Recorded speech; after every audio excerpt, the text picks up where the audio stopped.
यहाँ पे उपस्थित सभी को हिंदुस्तान की बेटी प्रधान शीतल का नमस्कार। कहते हैं ना, नाम में कुछ नहीं रखा, हमारी पहचान हमारे कर्मों से होता है। तो आज का मेरा टॉपिक भी यही है, कर्म की महत्ता। ना धर्म हो तुम, ना ही जात हो तुम, ना धर्म हो तुम, ना ही जात हो तुम, मिट्टी में मिले तो राख हो तुम, अपने कर्मों की खुली किताब हो तुम, अपने कर्मों की खुली किताब हो तुम। कर्म कोई सीधे की चीज नहीं है जो इंसान ने बनाई हो। कर्म एक ऐसा शब्द है जो सभी धर्म ग्रंथ, वो चाहे हिंदू हो, मुसलमान हो, सिख हो, बौद्ध हो, जैन हो, सभी धर्म ग्रंथों में कर्म को अपना महत्व दिया गया है। जीवन में कर्म वह आधारशिला है जो मनुष्य के भाग्य को निर्माण करता है।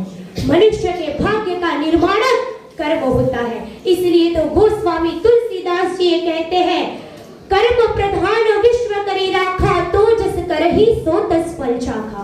अर्थात जो व्यक्ति जैसा कर्म करेगा उसे वैसा ही फल प्राप्त होगा।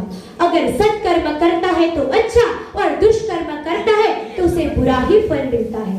और बुरे कर्मों का फल आज नहीं तो कल मिलता ही है। इसलिए हमें सबके साथ अच्छा व्यवहार करना चाहिए। आज तक जो भी हस्तियां हुई है, वो राष्ट्रीय स्तर पर हो या अंतरराष्ट्रीय स्तर पर, उन्होंने कर्म को ही अपना महत्व दिया है।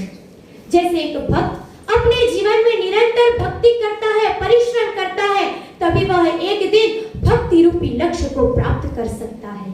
जैसे एक स्टूडेंट भी हार्ड वर्क करता है तो निश्चित रूप से वह जिस पद पर जाना चाहता है वह पद को वह हासिल कर ही लेता है। इसीलिए तो कहते हैं, hard work is only solution to achieve the गोल।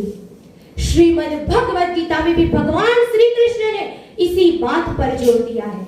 जब भी वे अर्जुन को उपदेश दे रहे थे, वे कहते हैं, कर्मण्येवाधिकारस्ते मा फलेषु कदाचन मा कर्मफल हेतुर्भूते संगस्त्व कर्म। अर्थात कर्म किए का फल की इच्छा मत कर तो इंसान।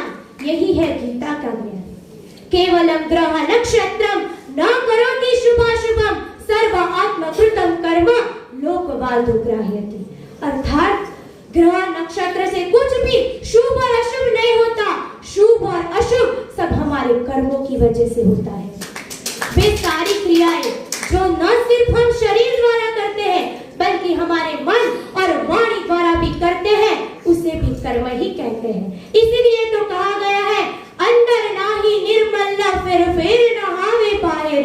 हम बाहर से भले ही अच्छे कार्य करते हो, लेकिन हमारे मन में कहीं न कहीं किसी के प्रति ईर्ष्या हो, किसी के प्रति दुष्ट भाव हो, तो वह हमारे बुरे कर्म ही कहलाते हैं। हमें आज के परिवेश में विचार किए जाने की आवश्यकता है कि हम दिन प्रतिदिन जो कर्म करते हैं वह हमें जीवन की ऊंचाई की तरफ ले जा रहे हैं या उसमें कहीं लापरवाही हमें नीचे तो नहीं गिरा रही है। कर्मा ही देगा ज्ञान, कर्मा ही दिलाएंगे सम्मान। कर्मा ही देगा ज्ञान, कर्मा ही दिलाएंगे सम्मान। जिसने लिया कर्म को जान, उसकी जिंदगी है महान। कर्म एक संस्कृत शब्द है जिसका विचार सर्वप्रथम हिंदू ग्रंथ ऋग्वेद में धार्मिक क्रिया के मर्यादित अर्थ में दिया गया है। बौद्ध धर्म में भी कर्म संसार के 6 क्षेत्र में से एक में 5 स्कंद के रूप में बन के प्रकट हुए हैं। जैन धर्म में भी कर्म को सूक्ष्म रूप में कल्पा जाता है। वे मानते हैं कि कर्म समग्र ब्रह्मांड में कणों के रूप में फैला हुआ है। हम इंसान 4 तरीके से कार्य करते हैं। एक शब्दों के माध्यम से, दूसरा विचारों के माध्यम से, तीसरा क्रियाओं के माध्यम से जो हम स्वयं करते हैं, और चौथा क्रियाओं के माध्यम से जो हमारे निर्देश पर दूसरे करते हैं। हमें तन और मन दोनों को सदैव सत्कर्म में प्रवृत्त रखना चाहिए, क्योंकि छोटे से छोटा कर्म भी परमात्मा को अर्पित पुष्प है और कर्म ही सबसे बड़ा शिक्षक है। मनुष्य धन द्वारा अधिक जीता है, विद्या से सुखपूर्वक जीता है, शिल्प से थोड़ा जीता है, लेकिन बिना कर्म के तो मनुष्य जीवित ही नहीं रहता है। कर्म वो फसल है, कर्म वो फसल है जिसे इंसान को हर हाल में काटना ही पड़ता है।